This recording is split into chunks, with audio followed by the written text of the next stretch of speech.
Assalamualaikum warahmatullahi wabarakatuh. Kembali lagi bersama kami, mahasiswa program studi pendidikan IPA, Fakultas Keguruan dan Ilmu Pendidikan Universitas Pancasakti Tegal. Dalam video ini kami akan menjelaskan tentang metabolisme karbohidrat. Sebelumnya, kenalan dulu yuk sama kreatornya. Yang pertama ada Dwi Yuni Kartika, dan yang kedua ada Sinta Agustina, dan yang terakhir ada Rizka Nur Awalina. Karbohidrat tersusun atas unsur karbon, hidrogen, dan oksigen. Karbohidrat dibagi menjadi 3 golongan, yaitu yang pertama monosakarida atau heksosa seperti fruktosa, glukosa, dan galaktosa. Dan yang kedua ada disakarida seperti maltosa, sukrosa, dan laktosa. Dan yang ketiga ada polisakarida seperti tepung atau amilum, selulosa, dan glikogen. Beberapa fungsi karbohidrat sebagai berikut. Yang pertama sebagai sumber energi, yang kedua membentuk senyawa-senyawa organik seperti lemak dan protein, dan yang terakhir menjaga keseimbangan asam basa dalam tubuh. Pada manusia, metabolisme akan mencerna makanan untuk kemudian diolah menjadi energi. Selain bertujuan untuk membentuk energi, metabolisme memiliki fungsi sebagai berikut. Yang pertama, mengganti sel atau jaringan yang rusak. Yang kedua, respirasi jaringan pada tubuh. Yang ketiga, pertumbuhan jaringan tubuh. Yang keempat, penyusun unit membangun sel. Dan yang terakhir, menghasilkan energi dari perubahan zat-zat makanan yang ada pada tubuh. Berdasarkan tujuannya, metabolisme dibagi menjadi 2 bentuk. Yang pertama ada anabolisme. Terjadi ketika reaksi kimia menyusun senyawa sederhana menjadi senyawa kompleks. Anabolisme membutuhkan energi untuk menyusun senyawa tersebut menjadi senyawa kompleks dan bersifat asergonik. Salah satu bentuk anabolisme adalah proses fotosintesis yang terjadi pada tumbuhan. Yang kedua ada katabolisme. Terjadi ketika reaksi kimia mengurai senyawa kompleks menjadi senyawa sederhana. Katabolisme akan menghasilkan energi ketika mengurai senyawa kompleks tersebut menjadi senyawa sederhana dan bersifat energonik.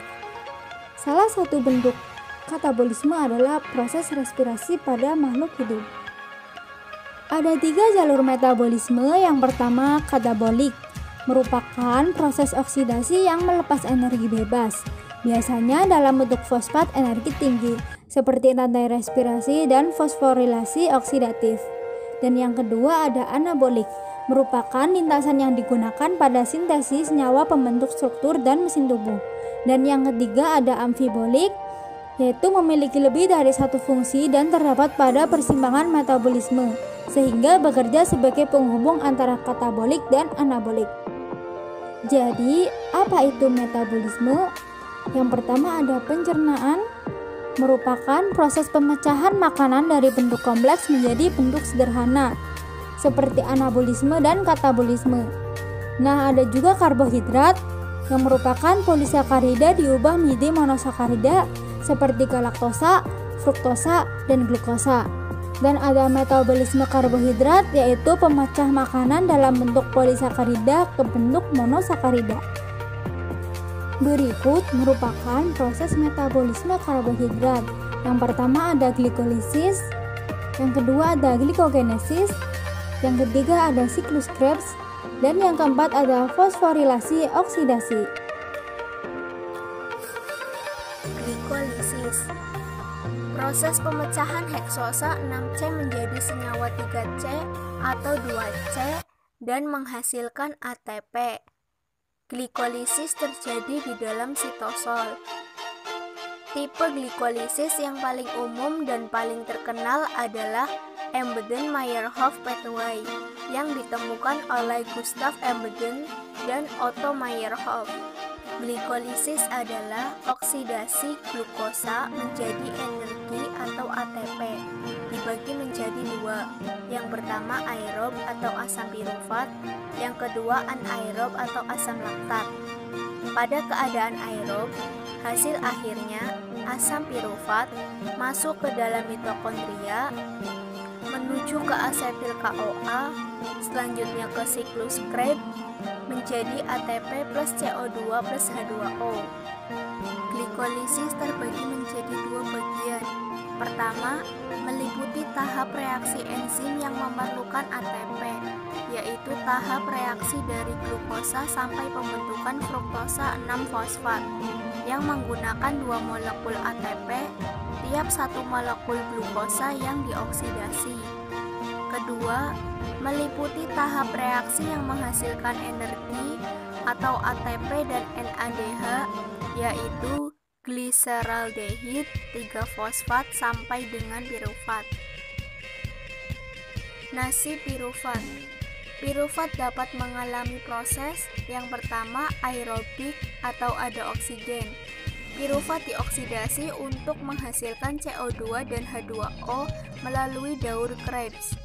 Yang kedua anaerobik atau tanpa oksigen. Pada manusia, pirufat sampai dengan laktat. Pada ragi, pirufat sampai dengan etanol. Siklus asitrat. Fungsinya yang pertama, oksidasi asetil CoA sampai dengan 10 ATP. Yang kedua, mempunyai sifat amfibolik, yaitu yang pertama, jumlah energi atau ATP yang dihasilkan yaitu 12 ATP. Yang kedua, 3 NAD+ sama dengan 9 ATP. Yang ketiga, 1 VAD sama dengan 2 ATP. Yang keempat, 1 ATP sama dengan 1 ATP. Glikogenesis. Glikogenesis adalah suatu proses pembentukan karbohidrat atau glukosa dari senyawa non-karbohidrat, dari lipid maupun protein. Glikogenesis terjadi jika sumber energi dari karbohidrat tidak tersedia lagi, maka tubuh akan menggunakan lemak sebagai sumber energi. Jika lemak juga tak tersedia, barulah memecah protein untuk energi yang sesungguhnya. Protein berperan pokok sebagai pembangun tubuh. Glikogenesis terjadi di dalam hati dan otot. Jalur glikogenolisis merupakan proses pemecahan glikogen yang berlangsung lewat jalan yang berbeda, tergantung pada proses yang mempengaruhinya. Tahap pertama, penguraian glikogen adalah pembentukan glukosa 1-fosfat. Selanjutnya, glukosa 1-fosfat diubah menjadi glukosa -6-fosfat yang membutuhkan -1 energi dari ATP dan melepas 1P.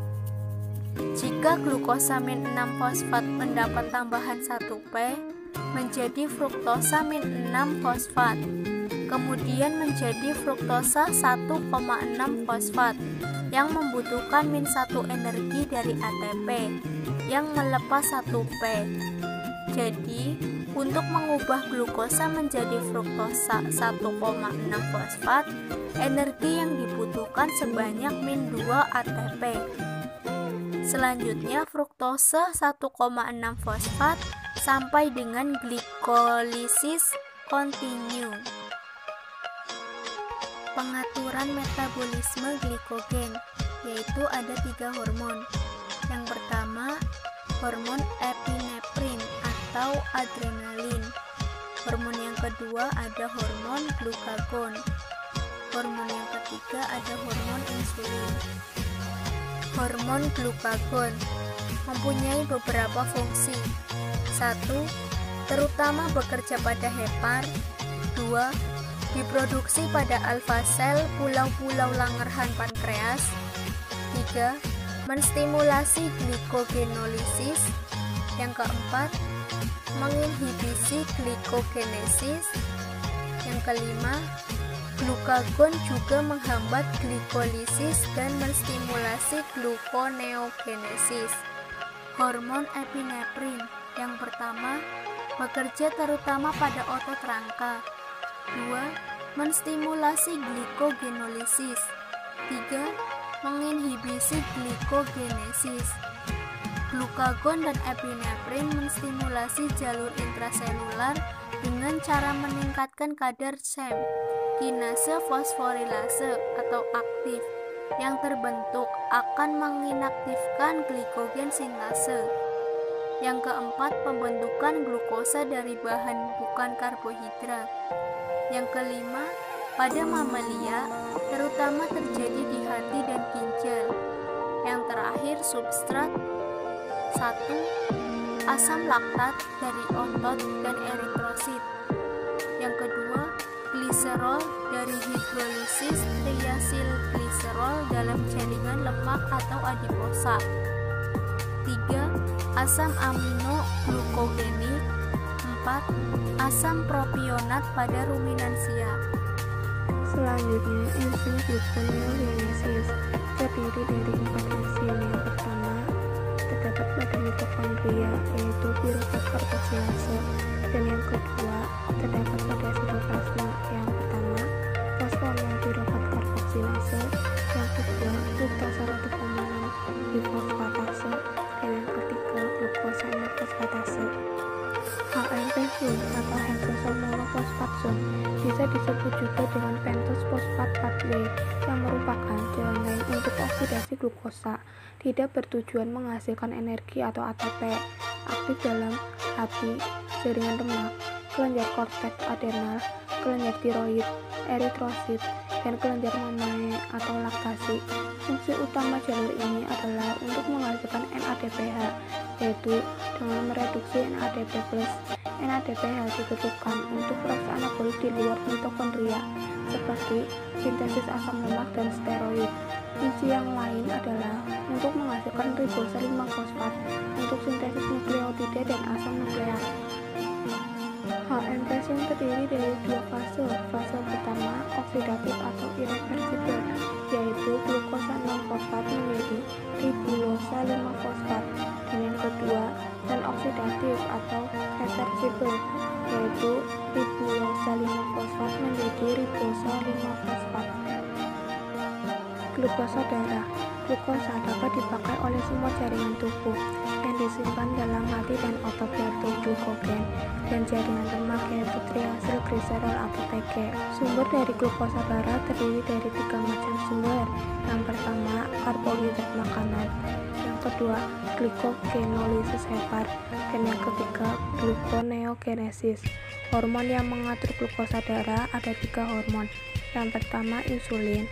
Yang kedua, hormon dari kelenjar hipofisa arteriol, yaitu growth hormone, dan yang terakhir, hormon dari kelenjar medula adrenal, yaitu epinefrin dan glukagon.